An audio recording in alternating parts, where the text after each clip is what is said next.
ಎಲ್ಲರಿಗೂ ನಮಸ್ಕಾರ. ನನ್ನ ಒಂದು CFTR ಜರ್ನಿನ ನಿಮ್ಮೊಂದಿಗೆ ಶೇರ್ ಮಾಡ್ಕೊಳ್ಳೋಣ ಅಂತ ಇವತ್ತು ವಿಡಿಯೋ ಮಾಡ್ತಿದ್ದೀನಿ. ಏನಾಯಿತು ಅಂತಂದರೆ, ನಾವು ಫಸ್ಟು CFTRಗೆ ಹೋಗಬೇಕು, ಚೆನ್ನಾಗಿರುತ್ತೆ, ತುಂಬ ಹಂಗಿರುತ್ತೆ ಹಿಂಗಿರುತ್ತೆ ಅಂತ ಅಂದ್ಬಿಟ್ಟು ಒಂದು ಪ್ರೌಡ್ ಫೀಲಿಂದ ಅಪ್ಲೈ ಮಾಡಿದ್ವಿ. ಅಂದರೆ ಕಾಲೇಜಲ್ಲೇ ಅಪ್ಲೈ ಮಾಡ್ತಾರೆ ನಾವು CFTRಗೆ ಹೋಗಬೇಕು ಅಂತಂದರೆ. ಸೊ ಫಾರ್ಮ್ಸ್ ಎಲ್ಲ ಫಿಲಪ್ ಮಾಡಿಬಿಟ್ಟು ಅಲ್ಲಿಂದ ನಾವು ಇವಾಗ ಮಂಡೇ ಸ್ಟಾರ್ಟ್ ಅಂದರೆ ಸ್ಯಾಟರ್ಡೆ ನೈಟ್ ಹೊರಟ್ವಿ. ಟ್ರೈನಿಂದ ಬಂದುಬಿಟ್ಟು ಬೆಳಗ್ಗೆ ಸಂಡೇ ಮಾರ್ನಿಂಗ್ ಬಂದಾಗ ನಮಗೊಂದು ಕಾಂಟ್ಯಾಕ್ಟ್ ಸಿಕ್ಕಿತ್ತು, ಕಾಲೇಜಿಂದ ಕೊಟ್ಟಿದ್ರು. ಅವ್ರಿಗೆ ಕಾಂಟ್ಯಾಕ್ಟ್ ಮಾಡಿದಾಗ 2 ಆಟೋ ಕಳಿಸಿದ್ರು. ಒಂದು ಆಟೋಕ್ಕೆ 150 ತೊಗೊಂಡ್ರು, ಯಾಕಂದ್ರೆ ಲಗೇಜ್ ಎಲ್ಲ ಇದ್ದಿದ್ದ ಕಾರಣ. ಸೊ ಅಲ್ಲಿಂದ ಸೀದಾ ಪಡವಾರಹಳ್ಳಿಗೆ ಬಂದ್ವಿ. ಪಡವಾರಹಳ್ಳಿಯಲ್ಲಿ ತುಂಬ PGsನ ತೋರಿಸಿದ್ರು, 4-5. ಯಾವುದು ಕೂಡ ಸೆಟ್ ಆಗಿಲ್ಲ. ಅಂದರೆ ಒಬ್ರಿಗೆ ಒಂದು ಸೆಟ್ ಆದರೆ ಇನ್ನೊಬ್ರಿಗೆ ಇನ್ನೊಂದು ಸೆಟ್ ಆಗಿಲ್ಲ. ಸೊ ನಾವು ಪಡವಾರಹಳ್ಳಿಯಿಂದ ಜಯಲಕ್ಷ್ಮೀಪುರಮಲ್ಲಿ ಒಂದು PG ಮಾಡಿದ್ವಿ.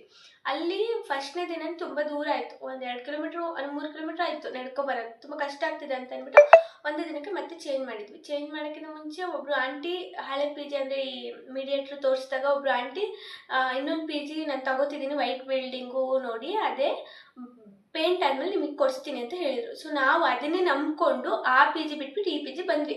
ಅಂದರೆ ಜಯಲಕ್ಷ್ಮೀಪುರ ಒಂದೇ ಕಾರಣ, ಅಂದರೆ ತುಂಬ ದೂರ ಹೋಗೋಕ್ಕಾಗಲ್ಲ ಅಂದ್ಬಿಟ್ಟು.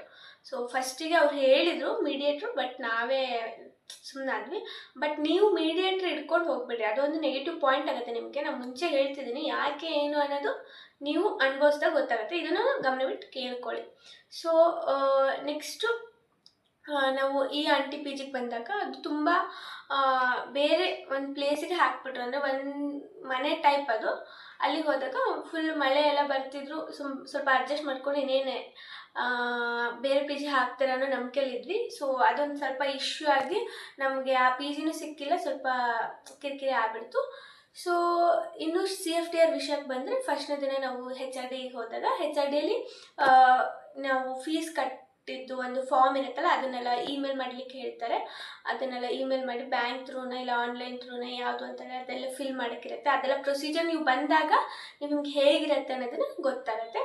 ಅದಾದಮೇಲೆ ನೀವು ಅಲ್ಲಿಂದ ಫಿಲ್ ಮಾಡಾದ್ಮೇಲೆ ನಿಮ್ಗೆ ಯಾವ ಟಾಪಿಕ್ ತೊಗೋಬೇಕು, ಇದೇ ಡಿಪಾರ್ಟ್ಮೆಂಟಿಗೆ ಹೋಗಬೇಕು, ಯಾವ ಡಿಪಾರ್ಟ್ಮೆಂಟಲ್ಲಿ ವರ್ಕ್ ಮಾಡಬೇಕು ಅನ್ನೋ ಒಂದು ಮನಸ್ಸಲ್ಲಿ ಇರುತ್ತಲ್ವ, ಅಲ್ಲಿ ನೀವು ಸರ್ಚ್ ಮಾಡ್ಬೋದು. CFTR ವೆಬ್ಸೈಟಲ್ಲಿ ಗೈಡ್ಸ್ ಫುಲ್ ಸೈಂಟಿಸ್ಟ್ ನೇಮ್ ಎಲ್ಲ ಹಾಕಿರ್ತಾರೆ. ಹೆಂಗೆ ಸೈಂಟಿಸ್ಟ್ ತೊಗೊಂಡ್ರೆ ಪ್ಲಸ್ ಪಾಯಿಂಟ್ ಅಂದರೆ each and everything basic concept ತನಕ ನಿಮಗೆ ಹೇಳ್ಕೊಬೋದು, ಅವೈಲೇಬಿಲಿಟಿ ಸಿಗುತ್ತೆ, ಅವರೆಲ್ಲರೂ ಕಲಿಸ್ಕೊಡ್ತಾರೆ. ಅದೇ ನೀವು ಒಬ್ಬರು ಸೀನಿಯರ್ ಸೈಂಟಿಸ್ಟ್ ಅಂದರೆ ದೊಡ್ಡವ್ರನ್ನ ತಗೊಂಡ್ರೆ ನಿಮ್ಗೆ ಅವರು ಅವೈಲಬಿಲಿಟಿ ಇರ್ತಾರೆ, but basic concepts each and everything ಎಲ್ಲದನ್ನೂ ಅವ್ರ ಹತ್ರ ಕೇಳ್ಕೊತ ಇರೋಕ್ಕಾಗಲ್ಲ, ಯಾಕಂದರೆ ಅವ್ರು ಬ್ಯುಸಿ ಇರ್ತಾರೆ. ಸೊ ನಿಮ್ಗೆ ಹೇಳ್ಕೊಡೋಷ್ಟು ಹೇಳ್ಕೊಡ್ತಾರೆ, ಬಟ್ ಎಲ್ಲದರಲ್ಲೂ ಅವ್ರು ನಿಂತು ಮಾಡಿಸ್ಲಿಕ್ಕೆ ಬರಲ್ಲ. ಸೊ ಹಾಗೆ HRDಯಲ್ಲಿ ಫಾರ್ಮ್ ಫಿಲಪ್ ಮಾಡಿ ನೀವು ಮಾರನೇ ದಿನದಿಂದ ಡಿಪಾರ್ಟ್ಮೆಂಟ್ಗೆ ಸೇರ್ಕೋಬೋದು. ನಿಮಗೆ ಬೇಕಾಗಿರೋ ಗೈಡೇ ಬೇಕಂದರೆ ನೀವು ಡೈರೆಕ್ಟಾಗಿ ಕಾಂಟ್ಯಾಕ್ಟ್ ಮಾಡಿ, ಅಂದರೆ ಅವ್ರ ಹತ್ರ ಹೋಗಿ ಮಾತಾಡಿ ನಾವು ಬರ್ಬೋದಾ ಅಂತ ಹೇಳಿ ಕೇಳಿಬಿಟ್ಟು ನೀವು HRD ಹತ್ರ ಹೋಗಿ ಹೇಳ್ಬೋದು. ಇಲ್ಲಾಂದರೆ HRD ಅವರು ನಿಮಗೆ ಆ ಡಿಪಾರ್ಟ್ಮೆಂಟಲ್ಲಿ, ಈಗ ಫುಡ್ ಪ್ಯಾಕೇಜಿಂಗ್ ಅಥವಾ FMBCT ಯಾವುದೇ ಒಂದು ಡಿಪಾರ್ಟ್ಮೆಂಟಲ್ಲಿ, ಆ ಡಿಪಾರ್ಟ್ಮೆಂಟಲ್ಲಿ ಯಾರು ಅವೈಲಬಿಲಿಟಿ ಇದ್ದಾರೆ, ಯಾರು ಕೆಳಗಡೆ ಮಕ್ಕಳು ಇಲ್ಲ ಫ್ರೀ ಆಗಿದ್ದಾರೆ ಅವರಿಗೆ ಕೊಡ್ತಾರೆ ನಿಮಗೆ ಗೈಡಾಗಿ. ಸೊ ಅಲ್ಲಿಂದ ನಿಮಗೆ ಜರ್ನಿ ಶುರು ಆಗುತ್ತೆ. ಒಂದು ರಿಸರ್ಚ್ ಎಕ್ಸ್ಪ್ಲೋರು ಹೇಗಿರುತ್ತೆ ಅಂದ್ಬಿಟ್ಟು ನಿಮ್ಮ ಇಂಡಿವಿಜುವಲ್ ವರ್ಕ್ ನೀವೇ ಮಾಡೋಕ್ಕೆ ಶುರು ಮಾಡಬೇಕಾಗತ್ತೆ. ಫಸ್ಟು ನಿಮಗೆ basic concepts like review and literature ಅದನ್ನೆಲ್ಲ ಓದಲಿಕ್ಕೆ ಹೇಳ್ತಾರೆ. ಸೊ ನಮ್ಮ ಸರು ಫಸ್ಟಿಗೆ ನಮಗೆ 1 ವಾರ ಟೈಮ್ ಕೊಟ್ಟು ಪ್ರೆಸೆಂಟೇಷನ್ ಮಾಡಲಿಕ್ಕೆ ಹೇಳಿದರು. ಆ ಪ್ರೆಸೆಂಟೇಷನ್ ಮಾಡಿ ಆದಮೇಲೆ ನಮ್ಮ ವರ್ಕ್ ಶುರುವಾಯಿತು ಫುಲ್.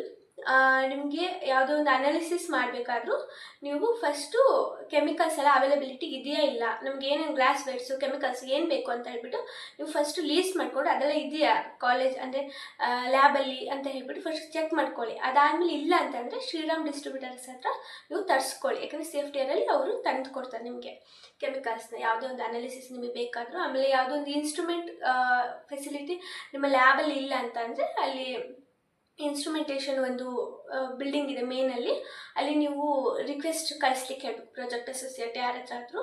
ಸೊ ನಿಮ್ಮ ಒಂದು ಗೈಡ್ ಹತ್ರ ಅವಾಗ ಅವ್ರು ರಿಕ್ವೆಸ್ಟ್ ಕಳಿಸ್ತಾರೆ. ನೀವು ಹೋಗಿ ಅಲ್ಲಿ ಕಲರ್ ಅನಾಲಿಸಿಸ್ ಯಾವುದೇ ಒಂದು ಇನ್ಸ್ಟ್ರೂಮೆಂಟ್ ನಿಮ್ಮ ಬಿಲ್ಡಿಂಗಲ್ಲಿ ಇಲ್ಲದೆ ಹೋದಲ್ಲಿ ನೀವು ಅಲ್ಲಿ ಮಾಡಿ ಬರ್ಬೋದು. ಅಲ್ಲಿ ಹೆಲ್ಪ್ ಮಾಡೋಕ್ಕೆ ಕೂಡ ಇದ್ದಾರೆ, ಅಲ್ಲಿ ಅವರೇ ಬಂದು ಮಾಡಿಕೊಡ್ತಾರೆ. ಬೇಕಾದರೆ ತುಂಬಾ ಚೆನ್ನಾಗಿರುತ್ತೆ ಎಕ್ಸ್ಪ್ಲೋರ್ ಹೇಗೆ ಅಂದರೆ ರಿಸರ್ಚ್ ವರ್ಕಲ್ಲಿ ಮಾಡ್ಬೋದು ಅಂದ್ಬಿಟ್ಟು. ಸೊ ಎಷ್ಟೇ ಟೈಮ್ ಆದರೂ ನಿಮ್ಮ ವರ್ಕನ್ನು ನೀವು ಪೆಂಡಿಂಗ್ ಇಟ್ಕೋಬೇಡಿ, ಪೆಂಡಿಂಗ್ ಇಟ್ಟಷ್ಟು ನಿಮ್ಮ ವರ್ಕ್ ಲೇಟ್ ಆಗ್ತಾ ಹೋಗುತ್ತೆ. ಸೊ ಇದೆಲ್ಲ ಮುಗಿಸ್ಕೊಂಡು ನೀವು ಹ್ಯಾಪಿಯಾಗಿ ಬರ್ಬೋದು. ಸ್ವಲ್ಪ ಟಫು ಮತ್ತು ಈಸಿ ವರ್ಕ್ ಎರಡೂ ಕಾಂಬಿನೇಷನ್ ಆಗಿ ನೀವು ಸೇಫ್ಟಿ ಇಯರಲ್ಲಿ ನೋಡ್ಬೋದು. ಸೊ ಅನಾಲಿಸಿಸ್ ಎಲ್ಲ ರಿಸಲ್ಟ್ ಎಲ್ಲ ಹಾಕಿ ನಿಮ್ಮ ಒಂದು ಥೀಸಿಸ್ನ ಕರೆಕ್ಷನ್ಗೆ ಕೊಡಬೇಕಾಗತ್ತೆ ಸರ್ರಿಗೆ, ಅಂದರೆ ನಿಮ್ಮ ಒಂದು ಗೈಡಿಗೆ. ಅವರೆಲ್ಲ ಚೆಕ್ ಮಾಡಿ ಅದಾದಮೇಲೆ ನೀವು ಒಂದು ಶ್ರೀಕಾಂತ್ ಎಂಟರ್ಪ್ರಿನರ್ಸ್ ಅಂತ ಒಬ್ಬರು ಅಣ್ಣ ಇದ್ದಾರೆ, ಅಲ್ಲಿ ನಿಮಗೆ ಪ್ರಿಂಟ್ ಕಂಪ್ಲೀಟ್ ಮಾಡಿಕೊಡ್ತಾರೆ. ಬ್ಲ್ಯಾಕ್ ಆ್ಯಂಡ್ ವೈಟಿಗೆ 2 ರೂಪೀಸ್, ಕಲರ್ ಪ್ರಿಂಟ್ ಆದರೆ 5 ರೂಪೀಸ್. ಸೊ ಟೋಟಲ್ ಆಗಿ ನಿಮಗೆ ಒಂದು ಒಳ್ಳೆ ಒಂದು ಬುಕ್ ರೆಡಿ ಮಾಡಿ ಕೊಡ್ತಾರೆ. ಆ ಬುಕ್ನ ನೀವು ಮತ್ತೆ HR Dಗೆ ಒಪ್ಪಿಸ್ಬೇಕು. HR Dಯಲ್ಲಿ ನೋಡಿಬಿಟ್ಟು ಸೈನ್ ಮಾಡಿಕೊಡ್ತಾರೆ. ಸೊ ಅಲ್ಲಿ ಸರ್ಟಿಫಿಕೇಟು ನಿಮ್ಮ ಕಾಲೇಜಿಗೂ ಒಂದು ಎಕ್ಸ್ಟ್ರಾ ಮಾಡಿಕೊಡ್ತಾರೆ. ನೀವು ಬುಕ್ಕು ಅಲ್ಲಿ ಇಟ್ಟಿಲ್ಲ ಅಂತಂದರೂ ಒಂದು ಎಕ್ಸ್ಟ್ರಾ ಸರ್ಟಿಫಿಕೇಟಿಗೂ ನಿಮಗೆ ಮಾಡಿಕೊಡ್ತಾರೆ. ಸೊ ಅದಾದಮೇಲೆ ನೀವು ಅದನ್ನು ಮತ್ತೆ ಇಸ್ಕೋಬೇಕಾದ್ರೆ CD ತೊಗೊಂಡು ಹೋಗಿ ಕೊಡಬೇಕಾಗತ್ತೆ. CD ಒಂದು 50 ರೂಪೀಸ್ ಆಗುತ್ತೆ. CD ಕೊಟ್ಟಾದಮೇಲೆ ನಿಮಗೆ ಒಂದು ರಶೀದಿ ಕೊಡ್ತಾರೆ, ಫೀಡ್ಬ್ಯಾಕ್ ರಶೀದಿ.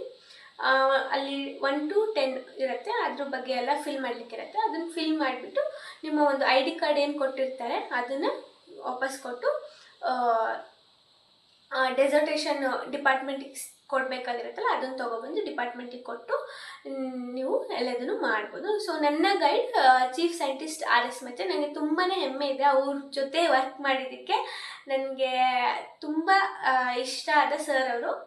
ಸೊ ತುಂಬ ಚೆನ್ನಾಗಿತ್ತು ಎಕ್ಸ್ಪ್ಲೋರ್ ಮಾಡಿದ್ದು. ನನಗೆ CFTRಗೆ ಬರಬೇಕಾದ ಮುಂಚೆನೇ ಇತ್ತು, ಬಟ್ ಇದೊಂದು ಅವಕಾಶ ನಂಗೆ ಸಿಕ್ಕಿದೆ, ತುಂಬ ಚೆನ್ನಾಗಾಯಿತು. ನೀವು ಬರ್ಬೋದು, ಮಾಡಿ, ತುಂಬ ಚೆನ್ನಾಗಿರುತ್ತೆ. Thank you, bye.